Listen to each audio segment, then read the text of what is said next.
একটা মেয়েই পারে তার হাজারটা স্বপ্নকে বালি চাপা দিয়ে অন্যের ইচ্ছে মতো চলতে। মেয়ে হয়ে নিজের সব স্বপ্ন পূরণ করা খুবই কঠিন। একটা মেয়ে সবসময় অসহায়, কখনো নিজের স্বপ্নের কাছে, কখনো নিজের ইচ্ছের কাছে, আবার কখনো বা নিজের ভালোবাসা মানুষটার কাছে। একটা মেয়ে কখনো তার ভালোবাসার মানুষটির কথা সকলের কাছে মুখ ফুটে বলতে পারে না, কারণ সেই মেয়ে। একটা মেয়ে যখন তার ভালোবাসার মানুষটার হাত ধরে চলে যায়, তখন সেই মেয়েটি খারাপ, চরিত্রহীন।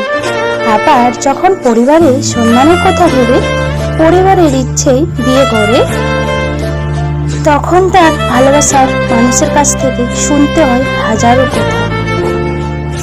সে প্রতারক, বেঈমান, ছলনাময়ী, ঠকবাজ, আরো কত কি। মেয়েরা সত্যি আমাদের সমাজের খুব অসহায়।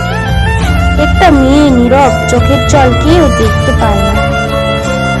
একটা মেয়ে যখন প্রতারিত হয় তখন চিৎকার করে বলতে পারে না সে।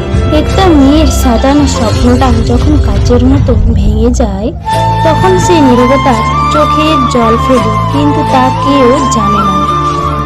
মেয়েরা সত্যি খুব বড় অভিনয় জানে, কারণ তারা এত না পাওয়ার ভুলেও নিজের কষ্ট সে বুকে চাপা দিয়ে মানুষের সাথে এমন আচরণ করে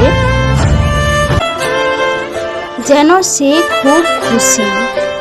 একটা মেয়ে তার জীবনের প্রত্যেকটা সময় বেঁচে থাকে অন্যের জন্য। আজকের এই ভিডিওটা কেমন লাগলো বন্ধুরা? ভিডিওটা ভালো লাগলে লাইক, কমেন্ট, শেয়ার করে দিও প্লিজ। আর যারা নতুন বন্ধু আমার এই ভিডিওটা দেখছো, প্লিজ চ্যানেলটাকে সাবস্ক্রাইব করে দিও বন্ধুরা, পাশে থাকো। Love you my YouTube family. টাটা, বাই বাই। আমি সুচিত্রা।